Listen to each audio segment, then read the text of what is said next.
By 1963, J. Edgar Hoover was becoming isolated and entrenched within the FBI he had created. Then, just after lunchtime on November 22nd, Hoover called his boss, Bobby Kennedy, to tell him that his brother, the president, had been shot in Dallas. Got a call from Bobby saying that the president was dead, that he'd gotten a call from Hoover. And Bobby said, I think Hoover enjoyed telling me. The next day, while most of the United States was reeling with the size of the tragedy, Hoover went to the races. And what work he did in terms of the FBI's follow-up on the assassination, he did on the telephone from his box at the races. This is Tony Lewis taping with Bob Kennedy. And why don't we talk now about the relationship with Mr. Hoover and the FBI? The relationship between Bobby and Hoover could be summarized in a word: blackmail.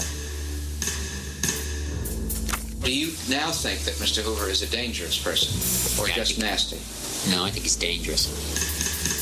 Did you ever have the feeling that he knew a very great deal about you, personally? I suppose every month he'd send somebody around to give information on a member of my family or myself, so that it would be clear that he was on top of all of these things and received all of this information. I really deferred to him. I made it real effort because I knew that he didn't like me. He is rather a psycho, and I used to keep his ego up. We used to arrange for him every 2 or 3 months, go over and have lunch alone with the president. I made a fuss over him. When I say blackmail, I had in mind also Hoover's knowledge of President Kennedy's trysts, shall we say. And he, I think, made it very plain to Robert Kennedy that he knew all about it. And Kennedy knew that Hoover would not hesitate to use it against his brother. I remember one occasion he said that my brother and I had a group of girls on the 12th floor of the LaSalle Hotel, and that the president used to go over there once a week and have the place surrounded by Secret Service people and then go up and have assignations. And a lot of it was so far-fetched. I mean, it was ridiculous on the face of it. Now, more with G. Gordon Liddy. Mr. Hoover would send someone such as I up to Capitol Hill to knock on the senator's door to apologize for the intrusion on his privacy from Mr. Hoover, and to assure him that Mr. Hoover had seen to it that that bit of information had been removed from the files, and say that Mr. Hoover counsels you, sir, with all due respect, that if we could stumble upon this, so too might your political enemies. Then the fellow would sort of wipe his brow, thank Mr. Hoover, and I would return. We do know from other congressmen and senators that have been through this that he'd always say, don't worry, I know about it, but you're okay. I think it was subtle blackmail, and they did too. One of the reasons I think Hoover stayed on years after the civil service rules said he should retire is that I think a lot of presidents were afraid to drop the hammer on him. Presidents went to him before they were elected to pledge that they would keep him in office. Democrats went to him, Republicans went to him. They had conferences. And he sat there like a king. And the next president was saying, yes, if I'm elected, I'll keep you in office, period. In the 1950s, a man who would be president was apparently having an affair with a young woman in this Washington townhouse. Inevitably, a photograph of the man leaving in the early morning found its way into Hoover's growing file on Senator John F. Kennedy. The day after he was elected president, John Kennedy reappointed J. Edgar Hoover as director of the FBI. Hoover's immediate boss would be Robert Kennedy, an attorney general determined to crack down on organized crime. When Robert Kennedy became the Attorney General of the United States, we had an intensified investigation of organized crime.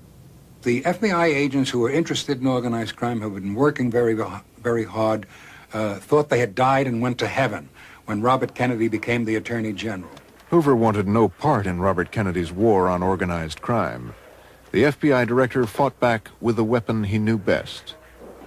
Hoover was such a power at that time that he would actually send memos to the Attorney General and saying, I thought you'd be interested in knowing that your brother, the president, had such and such a girlfriend, etc., etc. Yeah. One such girlfriend was Judith Exner, then Judith Campbell. The relationship that I had with Jack from early 1960, Hoover knew all about that, and he used that as leverage. FBI wiretaps had revealed that when Judith Campbell wanted to contact John Kennedy, she placed her calls to his devoted secretary, Evelyn Lincoln. Well, in this one instance, he sent a memorandum on March the 20th, 1962, saying that there was a young lady that had made 90 calls to the White House, to Evelyn Lincoln. And did you know that she is connected with the mafia? And he would have an appointment. Ironically, the wiretaps that Robert Kennedy had forced Hoover to place on mafiosi like Sam Giancana's henchman, Johnny Roselli, revealed that both men knew Judith Campbell. So they arranged a luncheon day, March 22nd, 1962, at which time they discussed the telephone calls.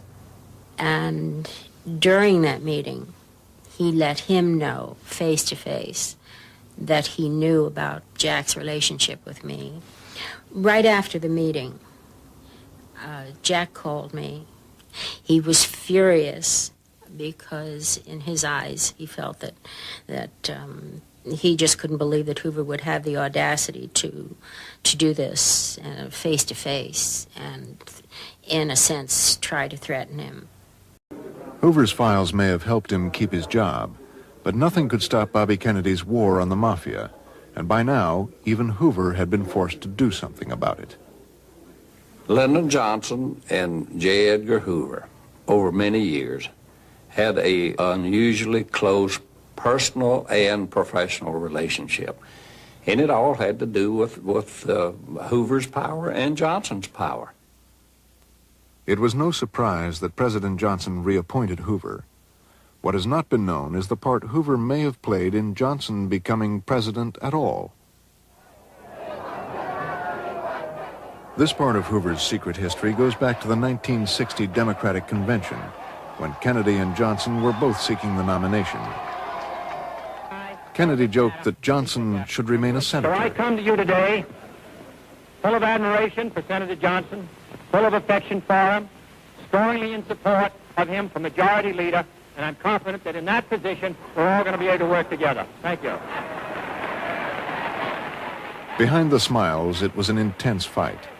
But Johnson enjoyed the secret support of J. Edgar Hoover and his files. Lyndon Johnson told me that J. Edgar Hoover loathed and despised both Bobby Kennedy and President Kennedy, and that J. Edgar Hoover had extensive files on President Kennedy's womanizing. When Kennedy won the nomination, he surprised almost everyone by asking Johnson to be vice president. Until now, history has recorded that Kennedy only made the offer as a goodwill gesture and was shocked when Johnson accepted. The Johnson nomination has always been a mystery because the Kennedy brothers made the decision in secret and vowed never to tell what happened. But one other person did hear parts of their private conversation at the Biltmore Hotel, Evelyn Lincoln. And when I came in there, they were huddled together closely on the bed discussing this tremendous issue about Lyndon B. Johnson being on the ticket. Bobby would get up and go look out the window and stare. Kennedy would sit there and think. It was intense. In fact, they hardly knew I came into the room. They were so engrossed in their conversation. That went on for 30 minutes, trying to figure out how they could maneuver to get it so he wouldn't be on the ticket. Evelyn Lincoln says that what she heard that day convinced her the Kennedys were being blackmailed. One of the factors that made John F. Kennedy choose Lyndon B. Johnson for vice president were the malicious rumors that were fed to Lyndon B. Johnson by J. Edgar Hoover about his womanizing. And so that's one of the reasons that pushed him to go down and offer him the vice presidency. Lyndon B. Johnson and J. Edgar Hoover had boxed them into a hole. They were absolutely boxed in. And so history was made. Lyndon Johnson ran on the Democratic ticket and eventually became the 36th President of the United States. The Kennedys may have kept their secret, but more than 30 years later, the one surviving eyewitness has broken her silence.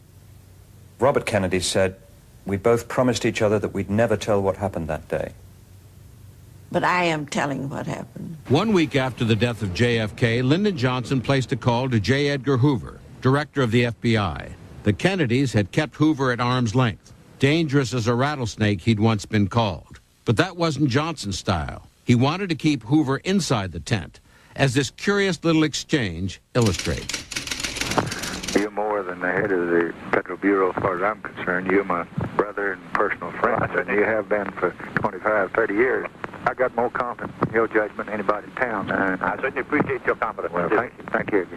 We are especially fortunate to have Mr. Hoover's strong personal dedication to maintaining the high standards of protection for civil liberties of the individual under our system of law. The answer is vigorous law enforcement. That's the only answer. That's the only answer. How about justice? You hear a lot about justice with law enforcement. Justice is merely incidental to law and order. Law and order is what covers the whole picture.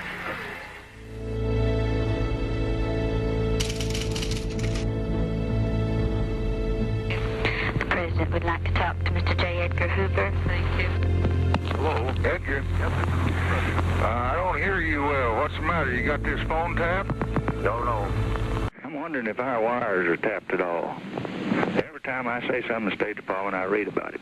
And it's getting me frightened to even talk, take a call. I was in the room in Johnson's bedroom with Johnson and John Connally, the three of us alone, on the morning of the nomination for the vice presidency at about 10:30, when Bobby Kennedy stormed in and started screaming at Johnson that if he knew what was good for him, he'd get off that ticket.